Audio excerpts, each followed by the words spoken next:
So, ngayon guys, maglalakad-lakad na naman po tayo. Alas 7:30 na po ng umaga.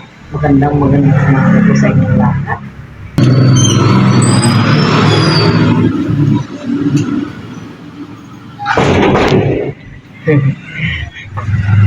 Nakapag-almusal ka na? Ayun, magluto na yung kanin. Ayan, may haharvestin na naman tayo. Hindi masyadong lumalaki ngayon itong mga hanggang ganito palaki lang po dahil po siguro sa sobrang init.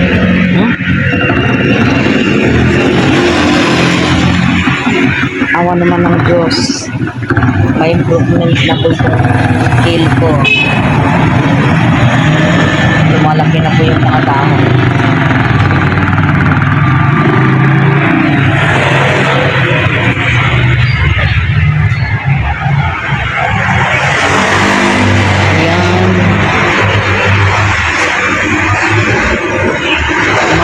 May mga bilog na po sa mga parang lumalaki na yung mga bunga ng ating bayabas guys. Napapansin ko parang dito banda unang tumubo yung mga bunga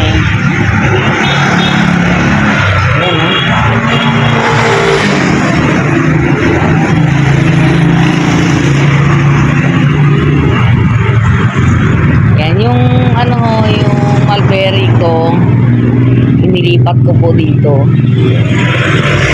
Maganda lang tubo. Awan naman ng Diyos pagpatubo din si Inday. Ito mamaya-maya pagdating ko, pagbalik ko, pipitasin ko na. Kasi medyo matanda na yung balat niya Kasi yung tanda ng balat niya Inday. Ay, nako, salamat naman at magagandang tubo ng mga halaman namin kahit na sa kasagsagan ng init. Ayan po yung kangkong ko. Buhay na buhay. Mas maganda pa nga yung tubo ng kangkong ko dito kumpara mo dito sa yung tumubo dito sa may mismong flat po ng garden.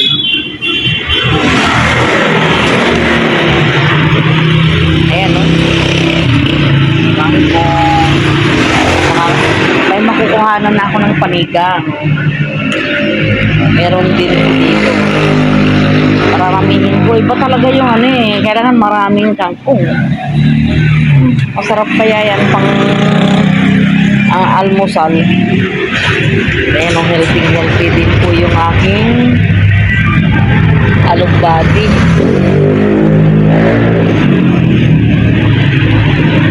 Nakakuha na rin po kami ng pinanghalo namin sa munggo noong nakaraan. Ayan, lalabas po tayo. Ayan, lagi pong kumakalabog. Minsan nakakagulat po itong mga bunga ng mangga dito. Nagkakadalaglagan. Ang nakuha lang nila yung mga nasa ibaba, pero yung mga nasa itaas, hindi na nila nakuha. Siyempre, hindi siguro umabot yung panungkit nila. Ayan, lalabas po tayo. Dito na naman po tayo sa mga garden. Ayan. Ang gaganda ho ng tubo ng mga halaman, Parang rin ho yun parang bougainvillea, pero hindi ho bougainvillea yung mga halaman na yun. Ang ganda. Siya. Namumulaklak din pala ito. Ang gaganda ng mga nila guys kasi alagang-alaga po sila. Ayan, good morning na naman po sa inyong lahat. Nandito na naman po tayo sa my garden, malapit po sa aming bahay. Ayan yung aming bahay katabi lang ho ayan yung gasoline station. Ayan kung nakikita nyo yung apartment na yan na magkapareho ng design. Ayan ayan. Yun ang bahay namin. Diyan ho ako nakatira. Yan. Ang gaganda ho ng mga halaman, oh. Tama-tama lang din naman ho na malapit po ako dito kasi ako talagang mahilig ho akong mag ano ng mga halaman. Ito yung mga stress reliever ko. Wala man akong tanim, marami naman hong tanim dito, di ba?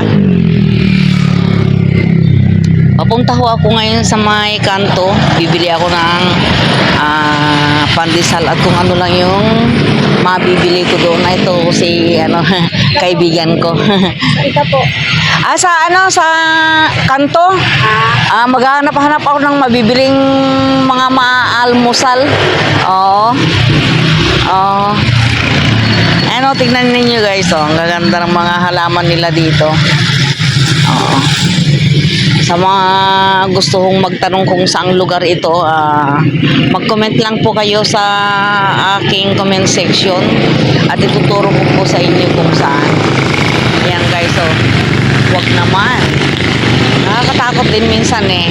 Ako, ilag ako sa mga aso talaga kasi may experience na ako minsan na ako nakagat. Oo. Buti na nga lang yung kumagat sa akin ay walang rabies. Ano kaya ito?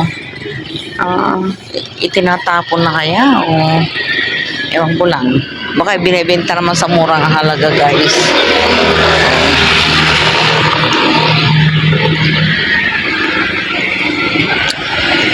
Dito ho tayo banda.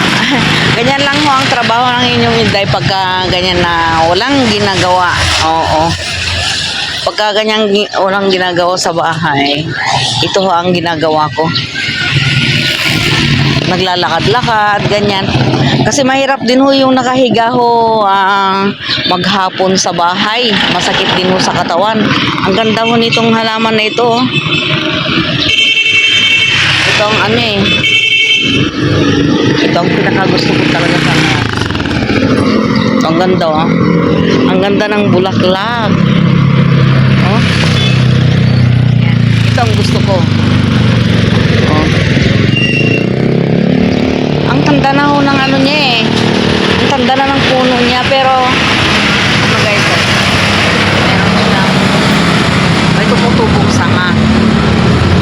Oh. Ito siguro yung mga pinagtabasan na tapos binobonsai oh. Ganda oh.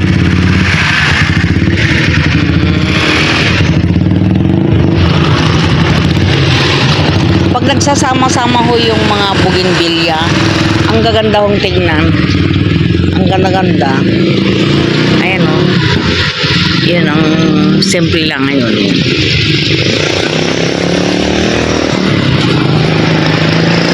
Ito ang maganda. Maganda rin ito.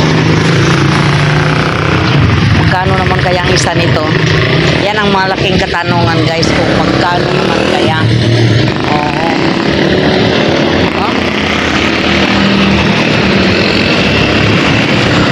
Ayun, mas darker po yung nun. Mas darker yung kulay nun. Mas darker. Ito maganda rin ho ito. Pagka naman ho kasi pare-pareho yung yung hilera ng ng halaman mo. Magandang tignan pagka namulaklak. Diba? Ayan. Meron din akong ganyan sa bahay, oh. Pagka tumanda na medyo mapangit, pero kailangan pagka ganyan na pangit na, ayusin mo na. Diba? Ayan, oh. Magkano naman kaya ang isa nito? Isang piraso nito. Isang, kumbaga, basta isang piraso guys. Yan, oh. Dito tayo. Ito siguro pinakadekorasyon na lang ito. Oo. Tuwing hapon talagang kahit minsan di pa ako nakapunta rito pagkahapon kasi paghapon kasi tamad na akong lumabas. Pwede yung pa-video?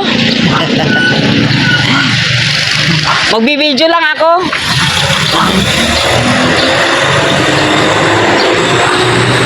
Ay. Ano rin pala ito guys, oh. Bougainvillea. Ang dami-dami palang variety ng bougainvillea. Akala ko mga tatlo ganyan lang oh. Ayan oh, dilaw oh, yellow. Yan. Ito pinapaganda siguro. Yan.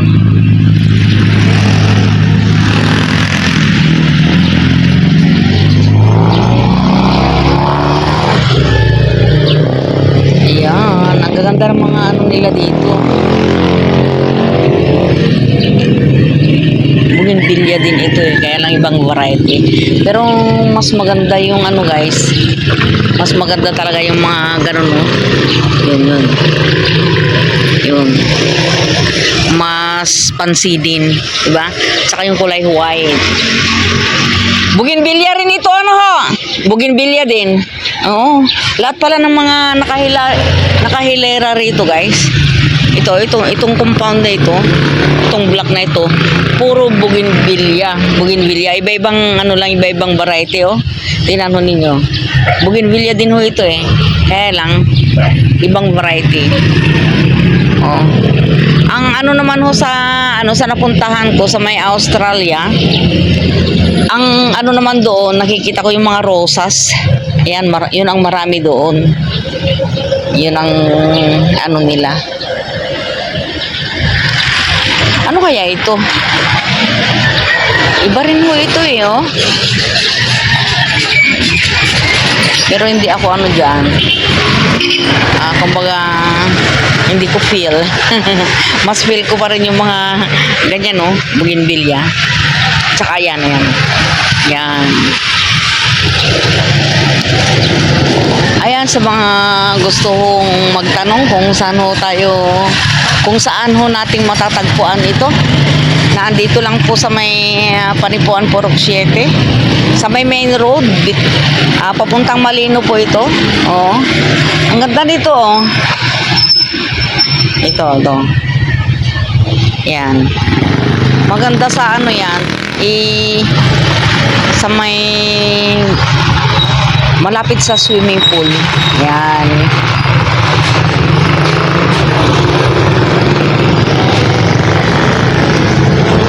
Minsan na ako nakabili nito, kaya lang kung hindi ka marunong mag-alaga nito, wala din.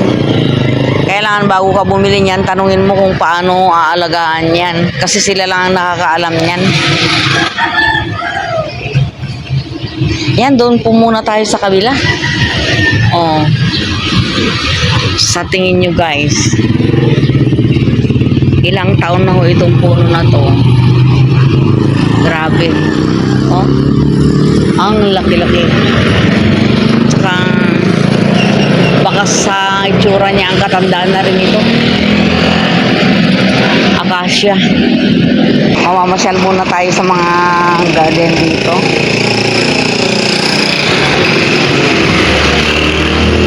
Magkano ho kaya ang isang piraso nito? Ano ito daw yung ginagawa nilang marmol. Ayan, correct me if I'm wrong. Ginagawa daw ho itong marmol eh, itong mga bato na ito eh. Ayan. Magaganda rin naman ho yung mga halaman ho dito. Ayan.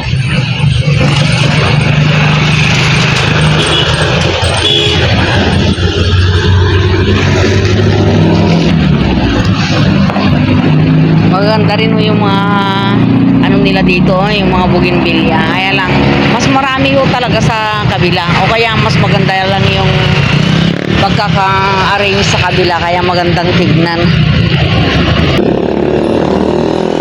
Dito ho, sa kanto, magandang mamasyal ho dito sa umaga kasi may maraming mabibiling mga pagkain na pang-almusal, may mga pandesal, ganyan, may mga kakanin, may mga gulay na din ho. Yun, gulay.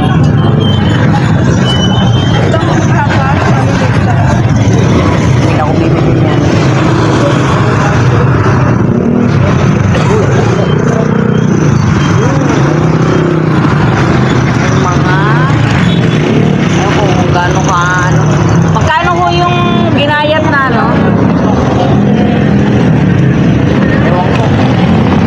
Ewan ko lang kung mura sila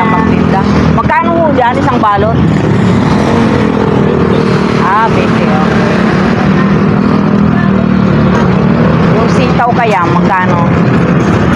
Yung sitaw ho, 20 din? Opo. Okay. Sige. Okay, good.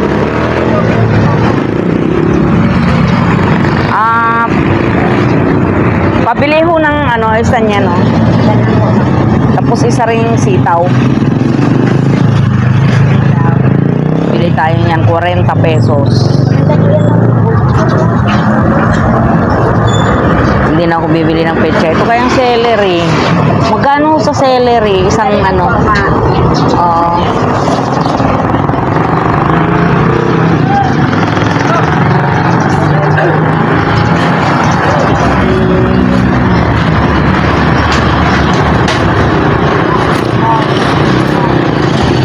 Maglalabas muna tayo ng pera. Ito na ang nabili ko sa 80 pesos. Okay na to. Ito ang kalamansi. Sige ha. Kailan kaya magbubukas itong dali na to? Nagbukas na ho ba yung ano? Dali? Ah, bukas na ba? Okay.